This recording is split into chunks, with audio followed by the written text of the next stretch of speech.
Derecho a la autodefensa de Israel. Es evidente que tiene derecho a esa autodefensa, pero Netanyahu ha ido más allá. Ha dado orden de crear inmediatamente un comité especial en el Ministerio de Exteriores con el objetivo de luchar contra esta decisión que pide su arresto por crímenes de guerra y que tiene como principal objetivo, según su planteamiento, de atar las manos al Estado de Israel y negarle su derecho a la autodefensa. En realidad esto no es cierto. Lo que significa es que lo que pretende la Unión Europea, lo que pretende la Corte Penal Internacional o lo que pretendía el derecho internacional también, es que Israel se hubiera lanzado a luchar contra los terroristas de Hamas, pero sin matar a muchísimas personas inocentes de Gaza, que es lo que ha sucedido. Han muerto más de 34.000 inocentes por causa de una guerra total contra unos extremistas, que son los de Hamas, y fue una reacción desproporcionada del gobierno de Israel.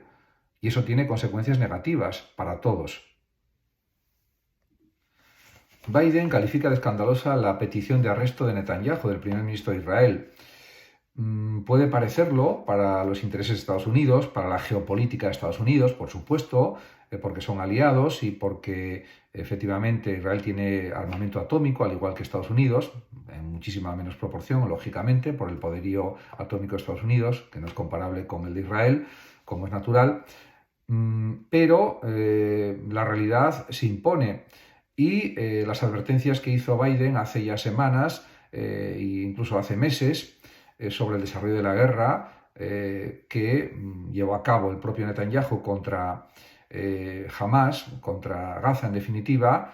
A pesar de esos avisos, Netanyahu siguió adelante con la guerra y ahora las consecuencias son terribles, más de 34.000 ciudadanos muertos por causa de esta guerra, etcétera, etcétera, etcétera. Biden y la Corte Penal Internacional. Partiendo de la base de que tengo una gran admiración por Estados Unidos, eso no impide que sea crítico con algunas decisiones políticas que se toman o de algunas cosas que se expresan por parte del presidente de Estados Unidos o de líderes de otros países también. Según Biden, no hay equivalencia entre Israel y Hamas. Y dice, sea lo que este fiscal pueda, diríamos que implicar en relación con crímenes de guerra, etcétera, porque es evidente que se han producido crímenes de guerra.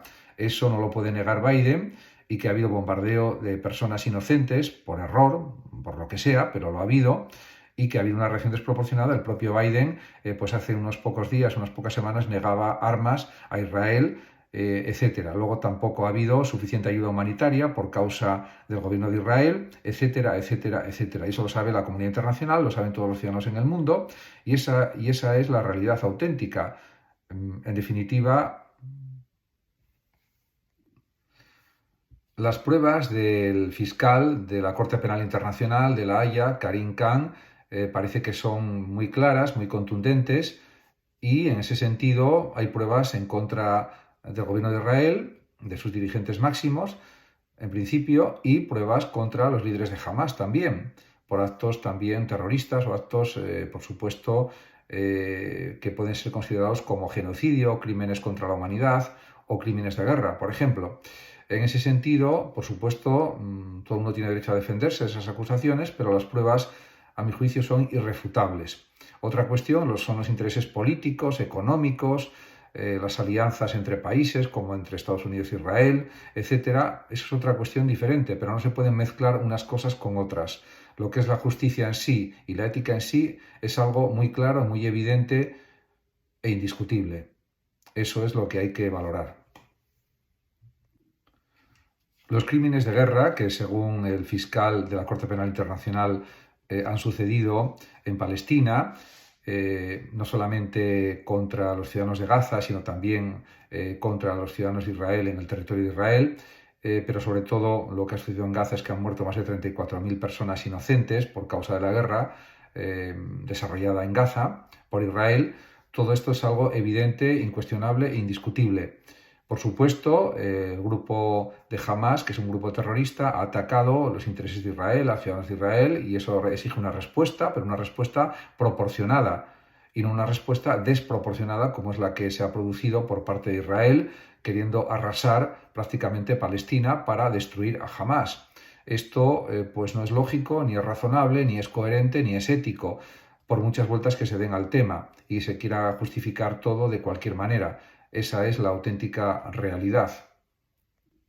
Las órdenes de detención de la Corte Penal Internacional de La Haya han causado un gran revuelo mediático, un gran revuelo político también, y es entendible porque lo que plantea, lo que señala, lo que indica el fiscal de la Corte Penal Internacional, Karim Khan, es que hay pruebas contundentes sobre crímenes de guerra en Gaza y, en consecuencia, pues plantea la necesidad de una orden de detención contra Netanyahu, el primer ministro de Israel, y su ministro de Defensa, y contra varios líderes de Hamás.